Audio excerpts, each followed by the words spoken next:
everybody, welcome to another Sunday morning conversation. Today, my guest is Ironman champion and pro triathlete Haley Chura. So thanks for tuning in. Oh, nice. How's it going? Good. I should warn you though, before we start, I went to Georgia Tech for my master's. Oh, okay. That's okay. That's okay. I mean, I loved running around the Georgia Tech campus in some of the Atlanta races, and I did love swimming in that pool too. So I was no going hard to ask feelings. you what you thought about the pool. Super nice. I mean, it's cool that it was the Olympic pool too. So I think I always swam really well there. So I'm a big fan of that pool, at least. You know it has a movable floor on it, right? I don't think I knew that. No, I didn't know that. Yeah, you can raise it anywhere from, like zero depth all the way up to the surface. Like, Wow. I coached rainbow trout there back in the day when I was getting my master's, and I watched a lifeguard raise it while the bulkhead was over top of it and raised it all the way out of the water. Wow. Oh my goodness. I did not know that. But Yeah, it's for the Paralympics. that's very cool. That's cool that I mean that pool is, again, it's a very, very cool pool. So fun to learn more about it. Yeah, definitely. So, I mean, I guess starting back at the beginning, why did you choose Georgia? I mean, I see why you went back to Bozeman, because that's where you grew up, right?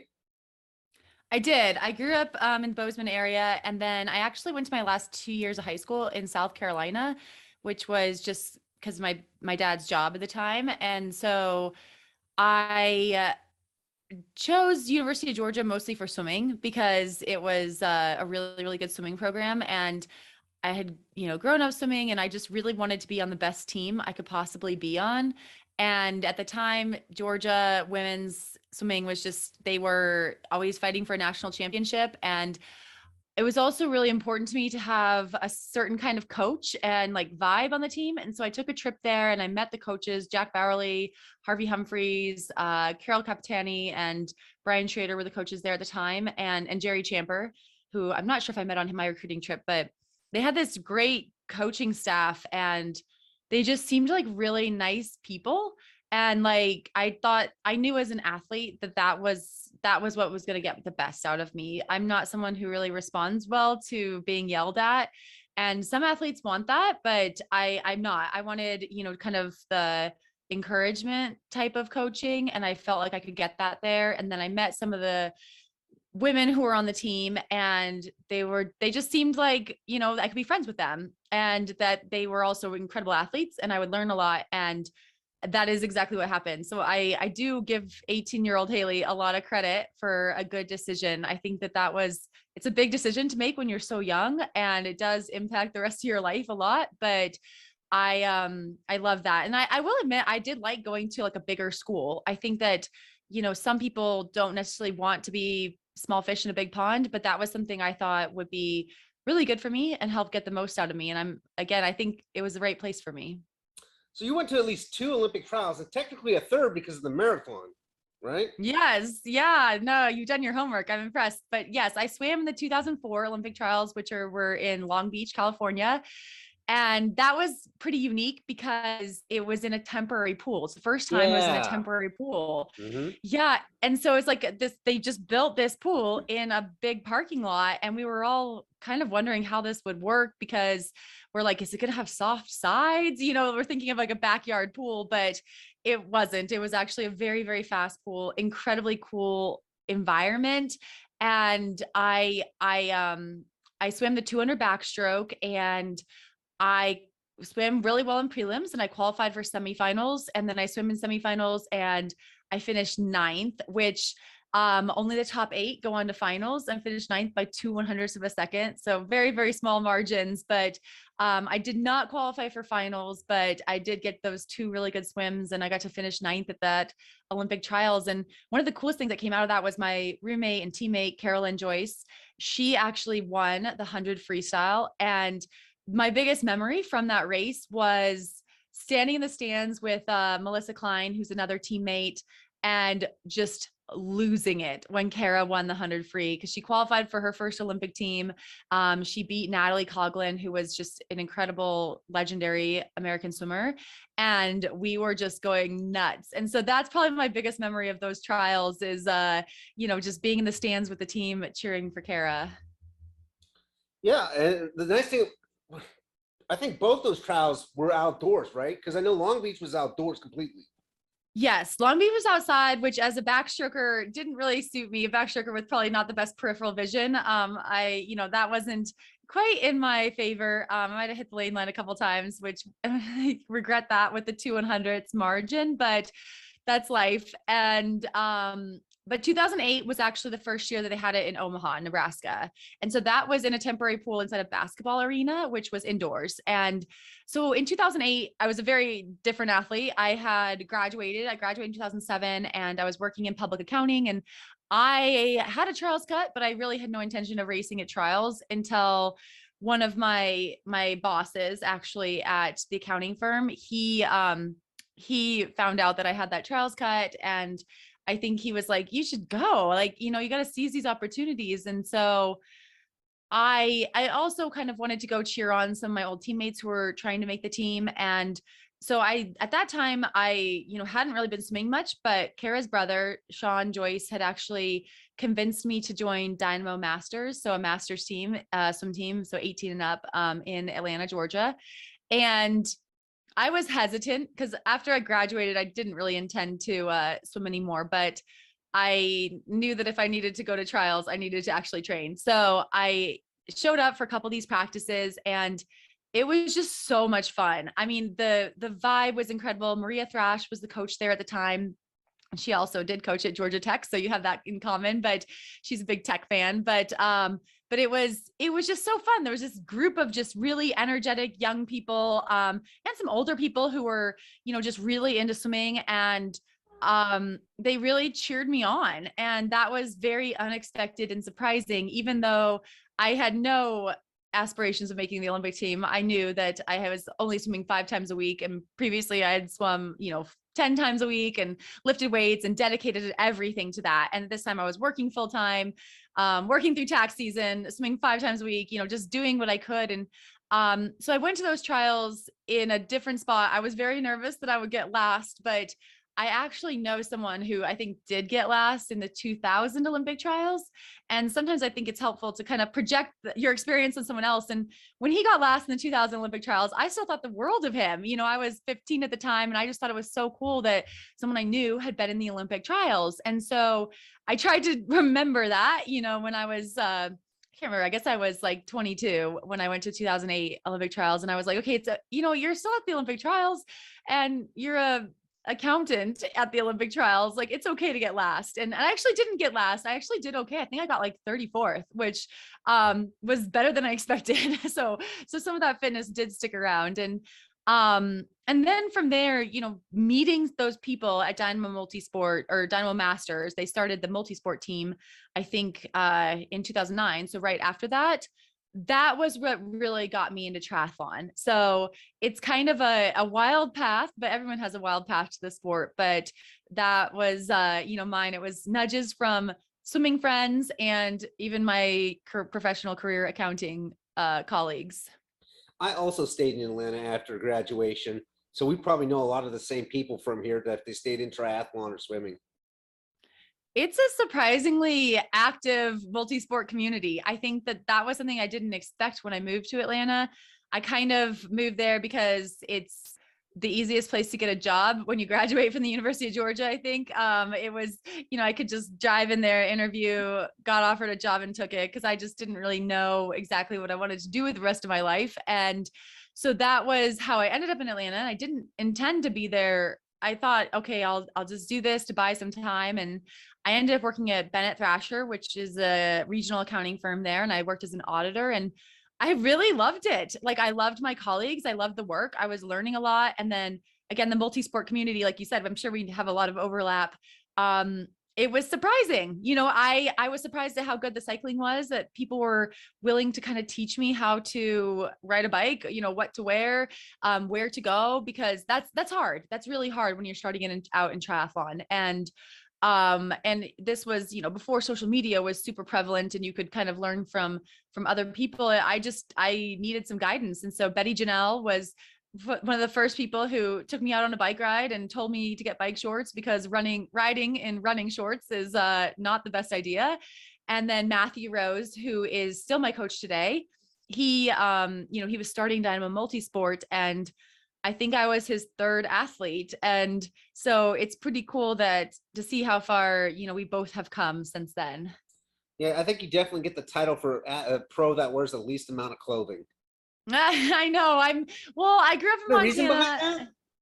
I grew up in Montana. I mean, it's just what I feel comfortable in. I get hot very easily. And so I do like running in the in a sports bra. And I know that, what's come in style. I think, in 2009 when I started, people were wearing Speedos and, it was or just swimsuits. And so things I do know aerodynamically having more fabric is faster than skin. And that's something you learned in swimming, but I think that once you're off the bike, there's not really any advantage to having more material on you. And so I'm someone who overheats easily, so I have to manage the heat somehow. That's right. Until 2009, swimming still had the fast skin suits. Yes, so like long, full legs, sometimes full Yeah, arms, that was neoprene like mimic panels. shark skin and everything. I remember Yeah, that. things have definitely changed for swimming, but yeah, that was right at the end of my swimming career was those suits were everywhere. So it is faster to have, your skin covered more, at least on the swim and the bike, but on the run, I don't think so. I mean, there's a reason we don't see marathoners running in head to toe, lycra. Yeah. So then you ended up moving back home. And when was that? So in 2015, I got hit by a car while doing a training ride in the North Georgia mountains, and I was really in a bad place after that. And so I had a really hard time driving. And so I just living in Atlanta, you drive a lot, and that was really hard for me. And so I decided to just make a change. I didn't know where I was in my career, and I just needed to kind of start over. So I moved back to Bozeman, and because my parents were here, and so I had a little bit more support there to like help with, so sagging some of my rides if I did decide to ride outside. Although it took me about a year to ride outside, but the bigger thing was driving. And so I didn't want to drive. And so, up until recently here in Bozeman, like I drove probably 12 miles a week. Sometimes I drive to the pool because it's only 2 miles away, but I usually swim at like 5 in the morning. So it's pretty early, and I like to be able to drink coffee in the car before the pool opens. But other than that, I really walk or bike commute most places. And so it's a nice lifestyle. I also got hit by a car. Mine was in 2017, and that's how I got my traumatic brain injury. I'm so sorry. I'm sorry that we have that in common. Yeah, it's surprising what things we do have in common, but yeah. So now I don't want to sound stupid, but I know Bozeman has an airport. How many flights does it take you to get to like a race or anything? You got to fly, I'm going to guess into Denver probably, or Salt Lake City. Bozeman Airport, I think it's the fastest growing airport in the country right now. So it is shocking how many flights we have coming in and out. And there's actually a direct flight to Atlanta. It's not necessarily every single day, but and it might be a lot of the flights are probably seasonal. So if you're flying during ski season, it's a lot easier. If you're flying, in the summer, peak summer, tourist season, it's a lot easier. And so sometimes it just takes being a little bit creative with the day you're traveling and the route. But I've been surprised that was something I thought was a downside of moving here, but I've been surprised that it hasn't been as big of a hurdle as I expected. So you would typically fly into Atlanta then, because you like to race in South America, from what it seems like. You do well down there. I don't know how well you like it. It seems like you do. Oh, I love South America. I do. I think Matthew, my coach, he's Brazilian. And so that was how I first ended up racing in South America. I raced Ironman Brazil in 2013, and I had just left my accounting job. And at that point, it just seemed like I might as well go on an adventure. Like I didn't have to worry as much about vacation days, and I just wanted to kind of see something new. So I was definitely afraid the first time because I didn't speak Portuguese, and you're traveling with a lot of luggage. And I was like, can I pull this off? And I did. And I found out that it was a lot easier than I expected, just in that you think that you're going to a race alone in a foreign country, but you're not. Like you're with a bunch of other triathletes who are doing the exact same thing as you and who are just as excited about the race. And people are also very, very kind. Especially, I've had that when I've traveled for a race. And so if you need to ask for help, people will help you. And then I think I'm just sort of someone that Well, one, I over the years, I definitely have appreciated the adventure side of racing. I'm sort of a homebody. And so I don't think I would ever actually go anywhere if it wasn't for races. And so it's nice to give me that push. And then I definitely learn and grow a lot as a person. I find out that these places that I get to visit are different than I expected. And I get a firsthand experience of what it's like. And I have to face challenges like language barriers, or maybe not knowing where something is, or not knowing if I can get a taxi or not, or hotel food or anything like that, trying to figure those out. And in the moment, they're always very, very hard. Those are always very hard challenges, and I've shed plenty of tears thinking I can't do it, and then somehow I can usually pull it together. And I do think that brings out my best. I wish I was someone sometimes who did really well when everything was really smooth and perfect, but I think having a little bit of adversity often brings out my best. And so I just embrace that, and take all the racing opportunities in South America or elsewhere that I can get. What's your favorite South American race? Well, I just did the one in Puerto Varas, Chile. That was a challenge race, and it was a first year race. And honestly, right now, that might be very, very at the top of my list. It was really logistically easy to get to because I flew Bozeman to Atlanta, Atlanta to Santiago. And then you do a short flight from Santiago to Puerto Montt. And then it's only like a 20-minute taxi ride into Puerto Varas. And then you're in this South American city. It's Southern Hemisphere. So the race was in March, and for leaving Bozeman in March is winter, and then down there it's basically like felt like summer. Yeah, I mean, it was just like, it was really nice. And I mean, it's still pretty far south, so it's not super hot. It's probably like Bozeman summer is what it reminded me of, but I got to like flip, and then you have this huge lake, and just like there's like 5 volcanoes around that, and one like really huge one, but all the hotels were right there by the lake. And so the transition was like 200 meters from the hotel. It was very logistically easy race, even for it being in South America, and even for me not speaking Spanish.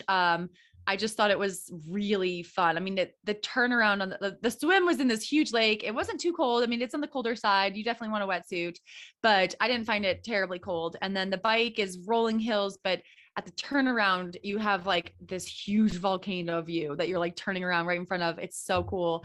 And then the run was, I think it was 3 loops, which for a 70.3 means you're never going, you're never too far. So you have good crowd support, and you're kind of all right in the city.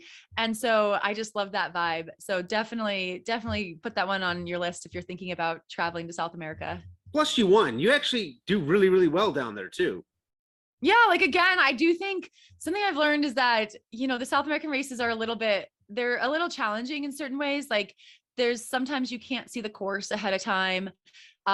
Sometimes the conditions can be hard, and it's hard for everyone. It's even hard for the locals because it's just not always perfect cookie cutter triathlon experience. It's probably a little bit more like a North American triathlon 30 years ago when, the sport was just taking off. And I think I love that. I love the like kind of raw, back to the roots, grassroots feel.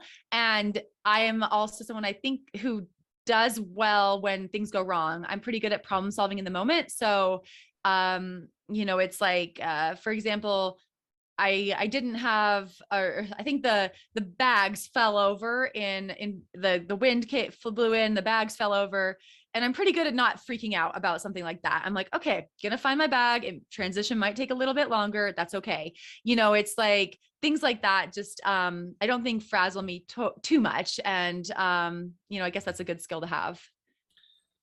So then you came back home. Well, no, this was before then. You did right before the pandemic was the Olympic trials. Because actually, I live in Atlanta. I went and watched, so I saw you. I mean, I could pick you out of a crowd. And how was that experience for you? So running the Olympic marathon trials I was in February 29th, 2020 in Atlanta. I still call that one of the best athletic experiences of my life. I do find it fascinating that my run has gotten as good as it has, because I was a 200 backstroker, which is about a just over 2 minute race. And then to also qualify for the Olympic trials in the marathon, which is the qualifying time was 2 hours and 45 minutes.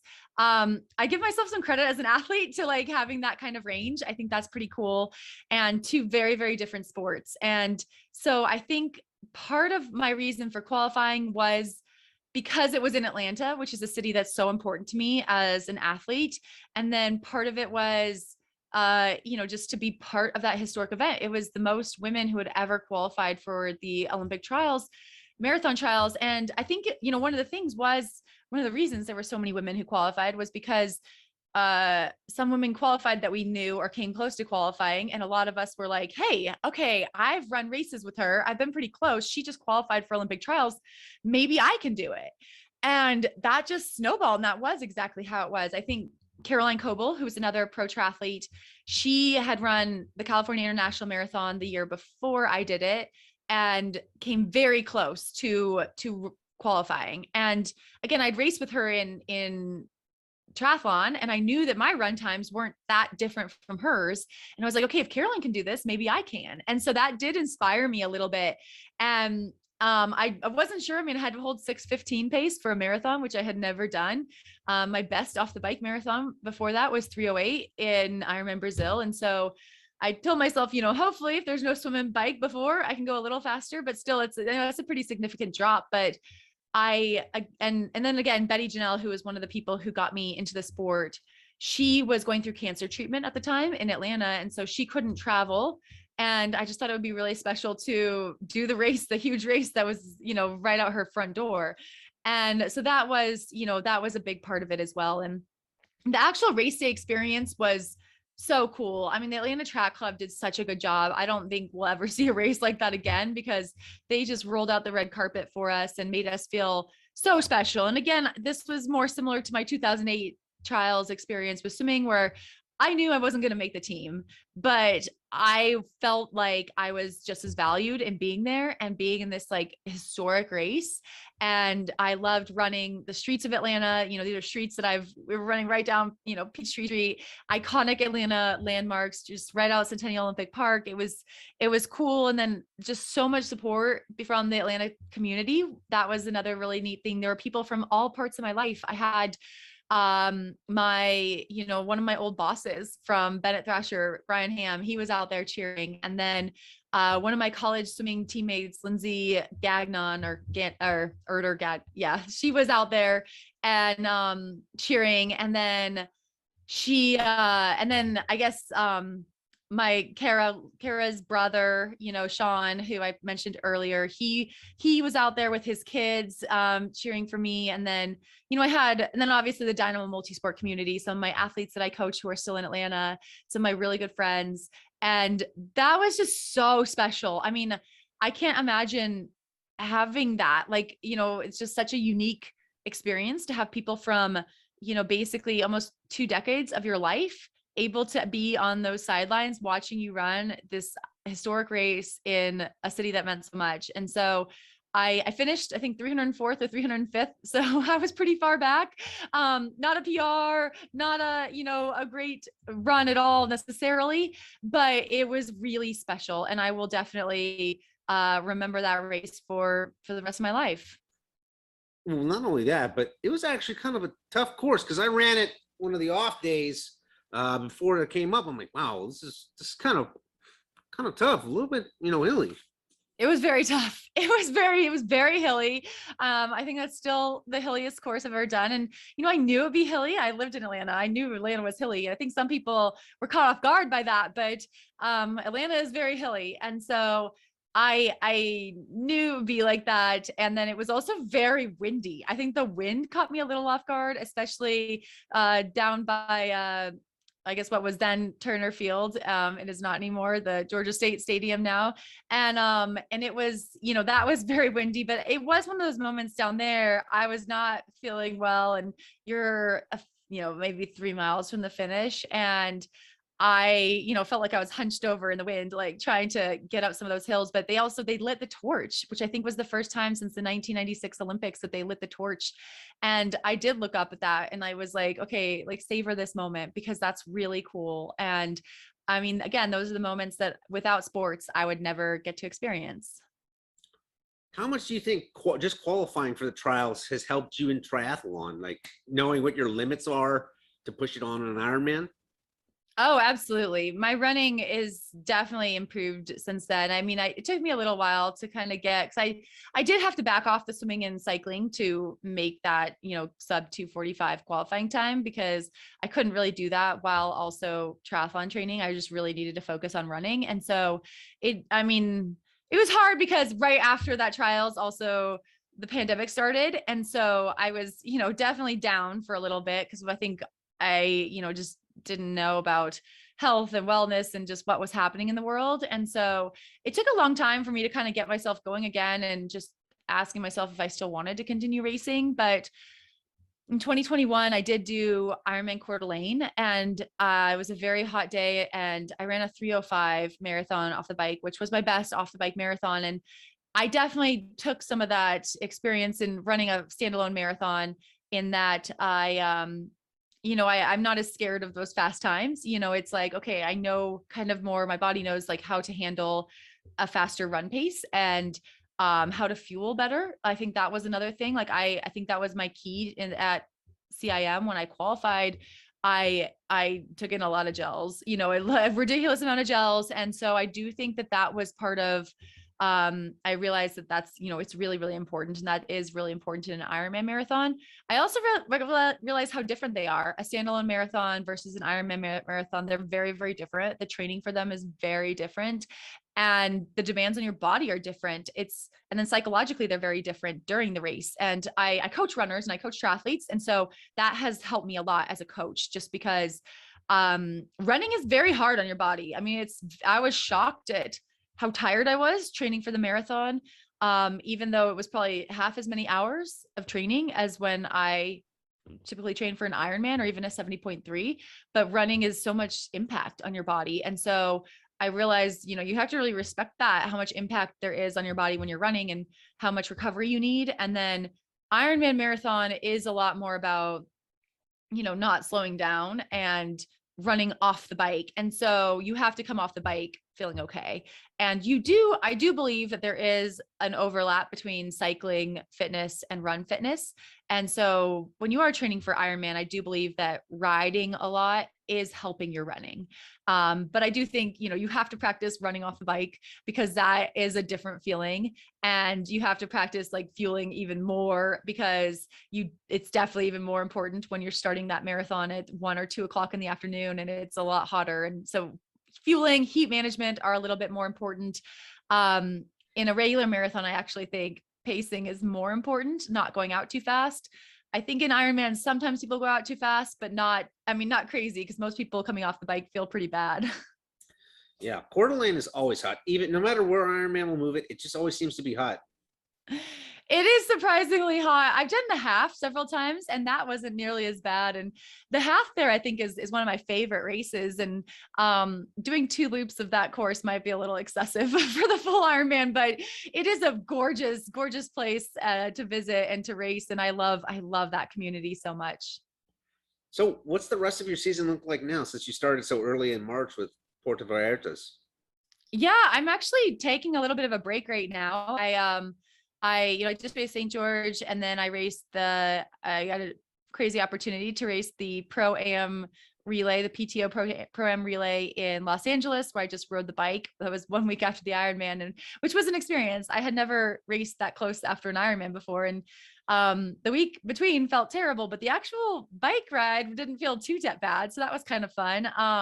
But I, needed a little bit of downtime from after that Ironman and that Ironman build. It was, it's hard doing a world championship in May, especially when you live in a colder climate. So the weather's getting better here. Unfortunately, I just found out that our pool here has closed indefinitely because of structural issues. And so I am currently just trying to figure out what I do about that. I'm not sure. So, maybe I'll be back in Atlanta or something. I gotta figure this out, but I have not figured that out. So once I figure out where I'm living, maybe then I'll figure out where I'm racing.